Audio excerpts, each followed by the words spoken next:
Olá, boa tarde. Boa tarde. Uma ótima tarde, tarde de sexta-feira, pé no final de semana, contagem regressiva e a gente aqui com as notícias mais importantes desta manhã.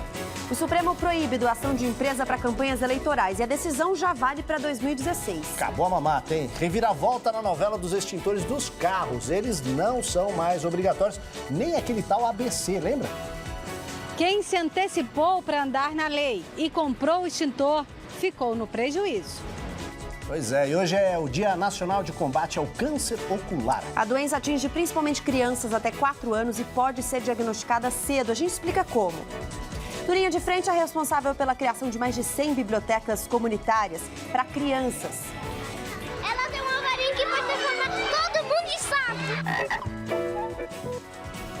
Figura.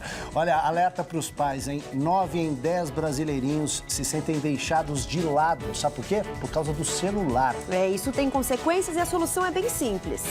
E hoje tem receita, brownie molhadinho. Eu, hein? Quero ver essa. E ainda tem mais uma, Jerome Valk, número 2 da FIFA, afastado por corrupção. Isso e mais aqui no Jornal da Cultura, primeira edição, que começa agora. A gente começa com essa lenga-lenga dos extintores, né? Deu muita dor de cabeça para um monte de gente. Agora prejuízo, né? Agora, pois é, prejuízo. Depois do vai, não vai, do novo tipo de extintor, o último capítulo da novela, agora não precisa de nenhum extintor em carros de passeio. Pois é, até ontem, literalmente, essa era uma infração grave que dava 5 pontos na carteira. Mas agora o Conselho Nacional de Trânsito concluiu que o extintor no carro não serve para nada.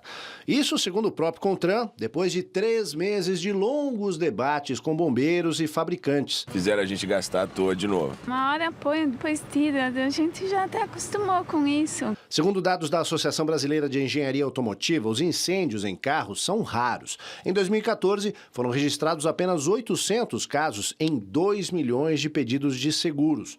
Agora, o CONTRAN descobriu.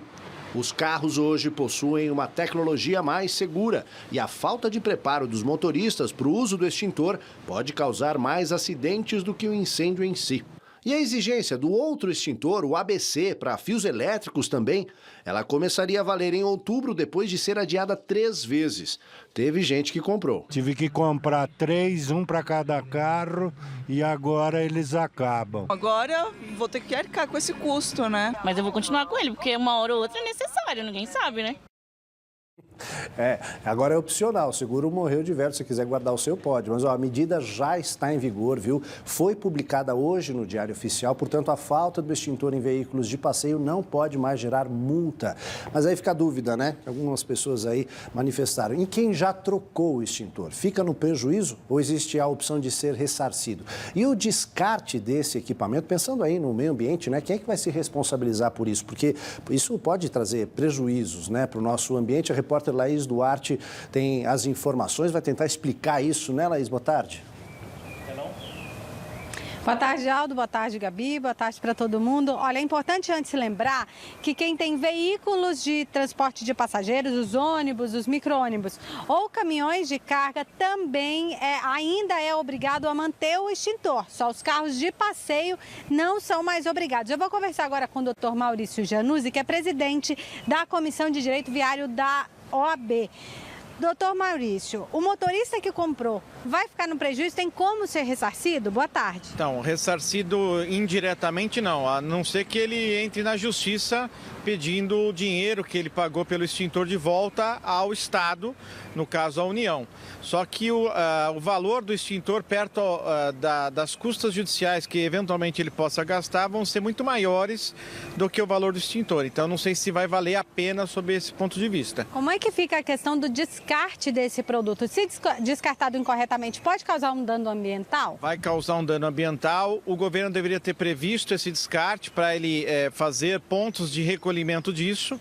O que tem a opção hoje é das empresas de extintor receberem isso, mas elas não são obrigadas porque são empresas privadas. Então, o governo também deixou a desejar no que tange não só a fazer com que as pessoas comprassem esse extintor, como o que fazer agora com o extintor comprado e descartado. Tá, ok, muito obrigada pela participação. Lembrando que é para aqueles veículos que são sim obrigados a ter o extintor, na falta dele terão que pagar multa, R$ 127. Aldo.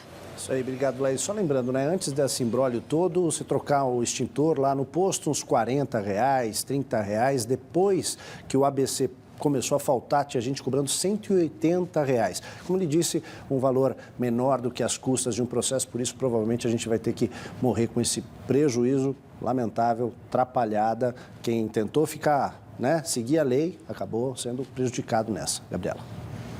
Muda de assunto, fala de saúde. Hoje é Dia Nacional de Conscientização e Incentivo ao Diagnóstico Precoce do Câncer Ocular, o mais comum em crianças de até 5 anos de idade. Metade dos diagnósticos é feita tarde demais, o que diminui as chances de tratamento e de cura. 400 novos casos são registrados todo ano aqui no Brasil. Para marcar essa data, pontos turísticos e monumentos terão as luzes apagadas durante 10 minutos nessa sexta-feira.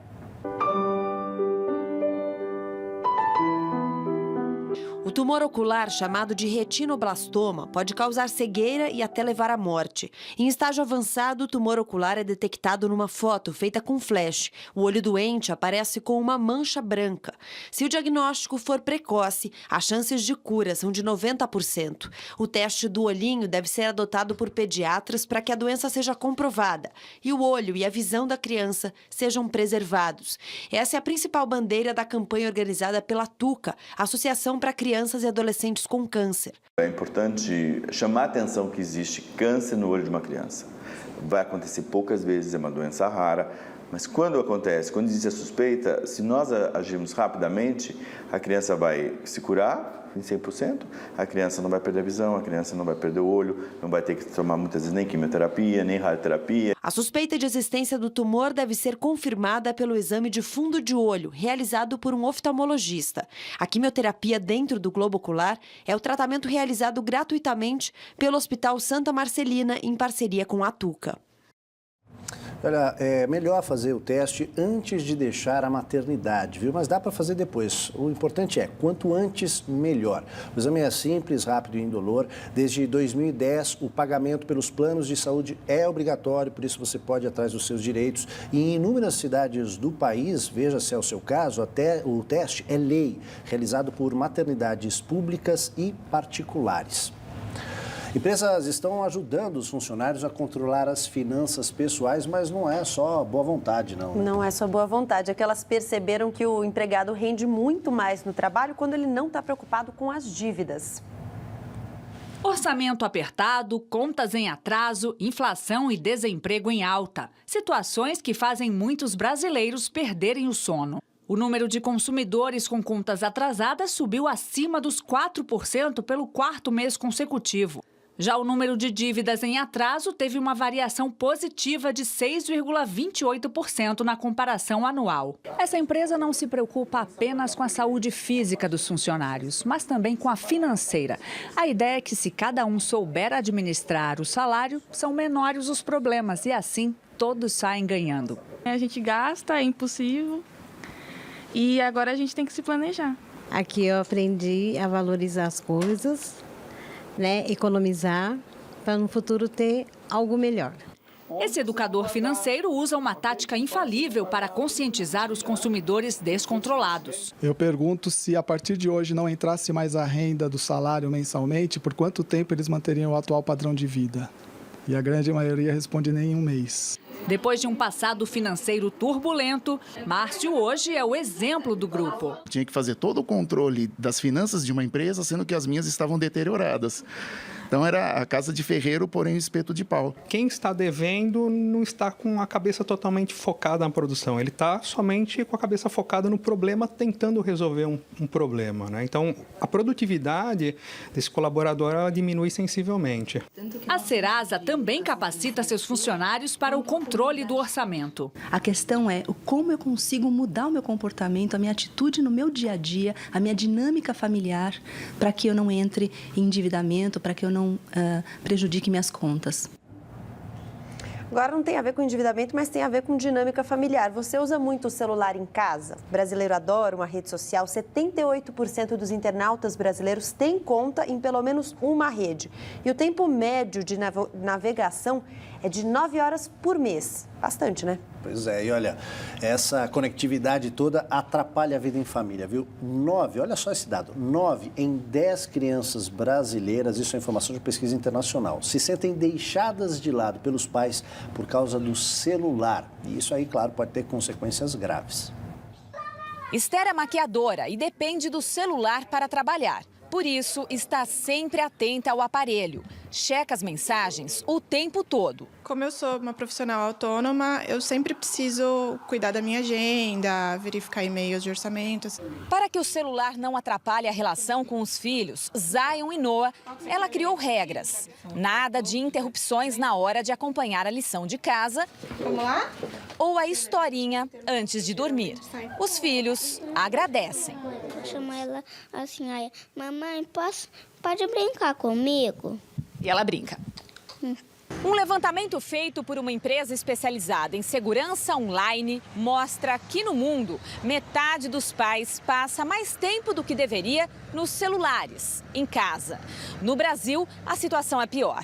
9 em 10 crianças reclamam por se sentirem deixadas de lado por causa do aparelho. Essa psicóloga adverte: quando os pais dão tanta atenção para o celular, prejudicam o desenvolvimento dos pequenos. Elas podem se sentir um pouco desprezadas, um pouco rejeitadas, pode causar uma baixa autoestima. E a receita para evitar o exagero é simples e quase óbvia, mas nem todo mundo pratica. Colocar uma meta, né, de que durante 1 hora, 1h30, os pais, né, tanto os pais e os filhos estarão desconectados. Uma outra dica é fazer refeição.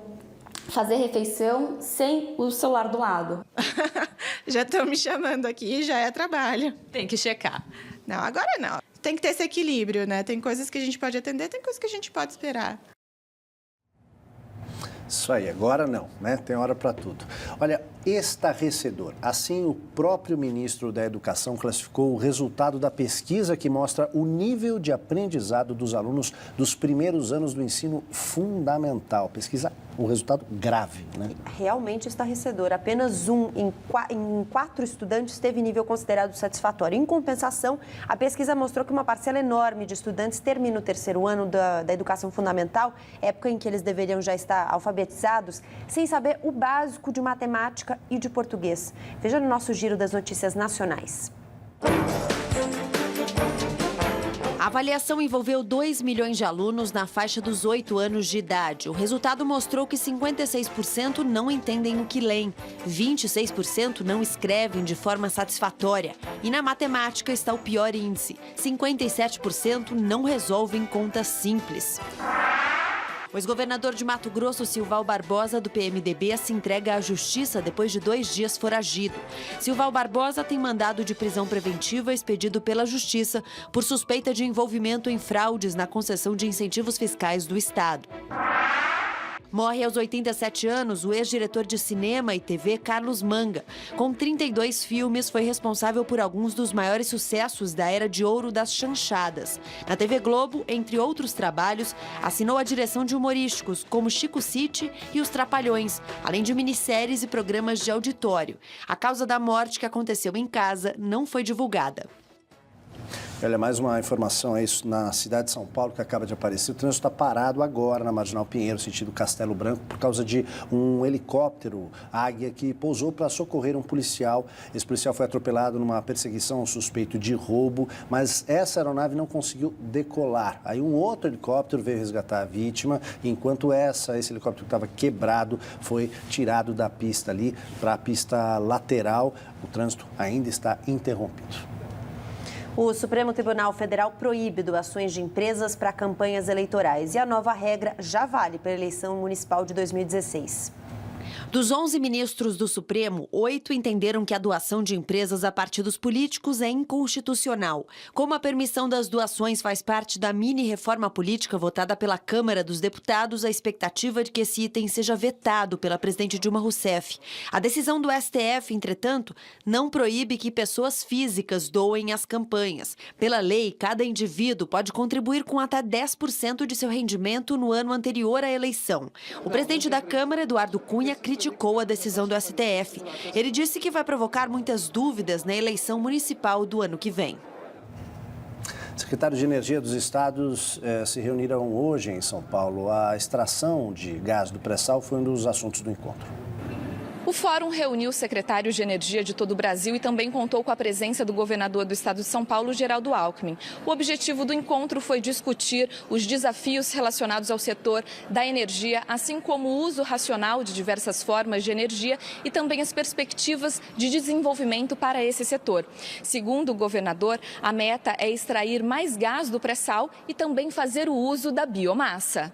Isso pode mudar a matriz energética brasileira e especialmente do Estado, porque o gás da Bolívia ele é mais caro, tem um custo de transporte mais elevado e nós vamos poder ter acesso a gás natural aqui dentro, muito próximo dos centros consumidores, que traz mais segurança e pode também trazer uma redução de custo para, inclusive, a produção industrial.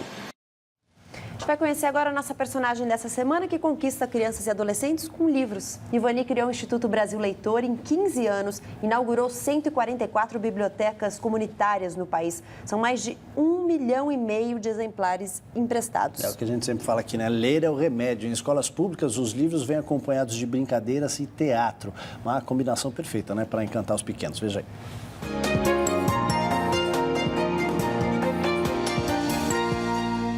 Eu sou Ivani Capelassanac, eu trabalho no Instituto Brasil Leitor.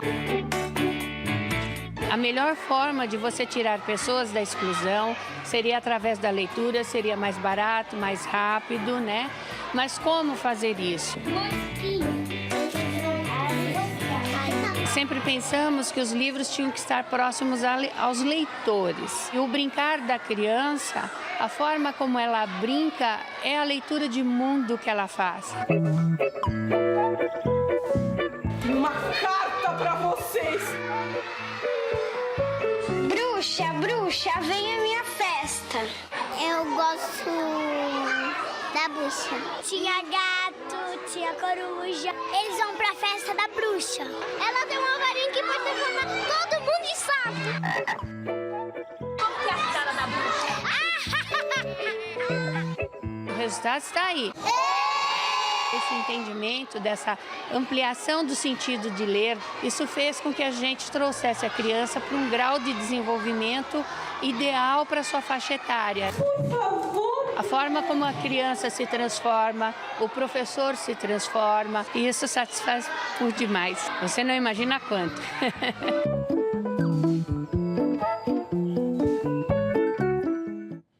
Muito bem, parabéns para ela e sorte de quem tem acesso aos livros, né? Olha, um teste de honestidade agora, hein? Um jovem fingiu ser cego e saiu pelas ruas pedindo ajuda. Ele conseguiu? Ele queria saber se o bilhete de loteria que ele carregava estava premiado. Veja aí o que aconteceu. Yohal tem um canal no YouTube e foi lá que divulgou essa experiência. Antes de começar, ele explica no vídeo que o prêmio está escrito no bilhete. Está bem claro que ele ganhou $500. Primeiro, ele foi a um bairro rico. Este homem diz que ele não ganhou e simplesmente vai embora com o bilhete. Depois, este outro senhor também diz que não vale nada e coloca o papel no bolso dizendo que vai se desfazer dele. O jovem ainda insiste. Mas alguém me falou que era premiado. O senhor tem certeza? Sim, com certeza, não vale nada, diz o senhor. Mas nem tudo está perdido, ainda existe honestidade no mundo. E onde ela está? Yohal vai a uma região em que ficam moradores de rua e conversa com 2 deles. Este homem lê o bilhete e não hesita. Está premiado, você ganhou $500. E essa mulher até comemora com ele. Wow, it's a $500 winner. Uau, é um bilhete de $500, você ganhou. Yes, you won $500, dude. Oh, wow, thank you. A esperança. Mas, quem está ficando sem esperança, mais uma vez, são os refugiados. Mais uma porta que se fecha para eles. Agora foi a vez da Croácia fechar as fronteiras para evitar a entrada de novos imigrantes. Essa rota da Croácia tinha começado a ser usada há poucos dias, depois que as pessoas não conseguiam mais atravessar pela Hungria, que também fechou a fronteira. Pois é, e o governo croata afirmou que o país não pode se tornar um lugar de imigrantes e que os refugiados que já entraram no país, são cerca de 13 mil, podem ser transferidos para outros países europeus. Quem entrou na Croácia não pode contar com nenhuma estrutura de abrigo. Dorme na rua à espera de algum ônibus que possa levá-los a regiões urbanas, mais centrais, onde eles podem tentar conseguir alojamento e comida. A estação de trem virou ponto de referência, está lotada. São milhares de pessoas que acabaram de chegar ou que querem partir para o norte da Europa. Os pedidos de asilo em toda a União Europeia já são 85% mais do que em todo o ano de 2014, mas o número será bem maior. A maioria dos refugiados que ainda vagam pelas estradas europeias tentando que alguém os receba de braços abertos não solicitou refúgio. O golpe foi televisionado. Militares da Burkina Faso, na África, tomam o poder e prendem o presidente e o primeiro-ministro do país. O exército fechou as fronteiras e impôs um toque de recolher a população. O país tinha eleições presidenciais marcadas para o dia 11 de outubro e os golpistas alegaram que interviram para evitar instabilidades, já que havia um clima pré-eleitoral de insegurança. Chega a 5 o número de mortos nos incêndios florestais que atingem o estado americano da Califórnia. 600 casas foram destruídas pelo fogo. Um resort famoso na área também virou cinzas. Equipes trabalham no combate ao fogo e um time de voluntários ajuda os bombeiros a resgatar animais que ficaram para trás ou que não conseguiram ser retirados das casas ameaçadas pelos incêndios. A seguir, Jerome Valk, número 2 da FIFA, é afastado por denúncia de corrupção. E mais na receita da semana, um tal de brownie molhadinho. A gente volta já.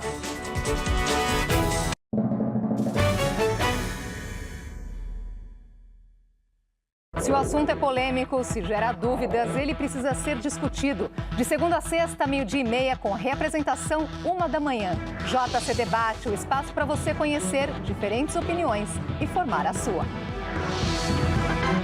Pronto, os comprimidos do creme, o xarope e o preço. A senhora vai pagar como? Ô, vozinha, a senhora não tá vendo que isso aí tá o olho da cara?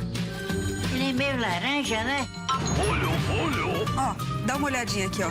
Se a senhora entrar no ultrafarma.com.br, a senhora consegue comprar com até 90% de desconto e ainda recebe em casa, vó. Então, vovó, vai levar ou não? Não. Esse é irmão desse, seus olhudos. Fuja de quem cobra o olho da cara. Ultrafarma, porque economizar também faz bem para a saúde. Hoje à meia-noite no Manos e Minas do Paraisópolis pro Mundo tem o perfil do estilista Alex Santos, lançamento do novo trabalho do Emissário e o musical Não Duvide, é com Taíde. Hoje, Manos e Minas. Não importa o continente, o endereço, a distância. Com o Sedex Mundi, os Correios oferecem para você uma rede internacional de entregas em mais de 200 países. Sedex Mundi é o mundo logo ali e com o mesmo padrão de qualidade. A sua encomenda entregue no prazo combinado. Hi there. Chef. Bem na hora. Let's go, everybody. We'll open in 30 minutes. Serviços internacionais. Um mundo mais perto de você.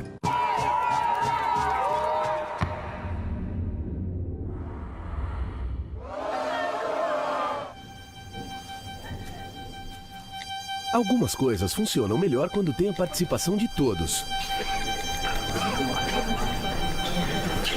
A democracia também é assim. Por isso, é importante que você continue fazendo parte das decisões do nosso país. Justiça Eleitoral, a justiça da democracia.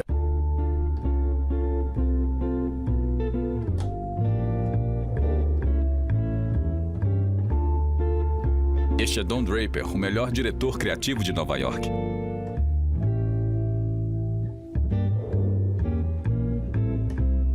Tira o resto da tarde de folga. Podemos... Quando eu disse que você tinha tudo, estava errado. Oh, meu Deus.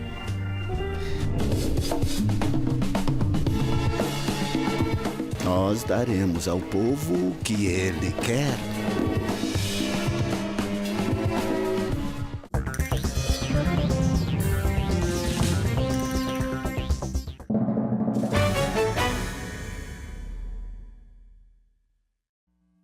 Para adoçar o fim de semana, a receita de hoje é uma sobremesa. É um brownie com a massa molhadinha. A receita de hoje é da confeiteira Daniele Nossi.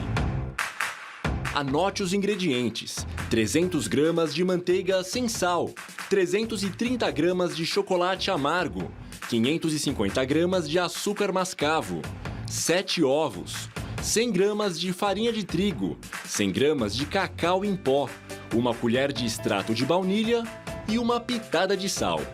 Atenção, agora tem ordem certa para adicionar os ingredientes. Agora, o mais importante aqui é que o chocolate está bem quente, então você não pode colocar os ovos na sequência. Você tem que colocar primeiro o açúcar mascavo, que a gente vai colocar para baixar a temperatura do chocolate. Coloque um ovo por vez na massa, sem bater muito. Isso porque a massa do brownie não pode crescer. Eu vou colocar na massa 50 gramas de farinha e 50 gramas de cacau em pó 100%. Não é o achocolatado em pó, é o cacau mesmo, então precisa ser esse para ele ficar mais forte e não ficar tão doce. Uma pitada de sal para realçar o sabor. E a baunilha. E aí é só levar para assar a 180 graus.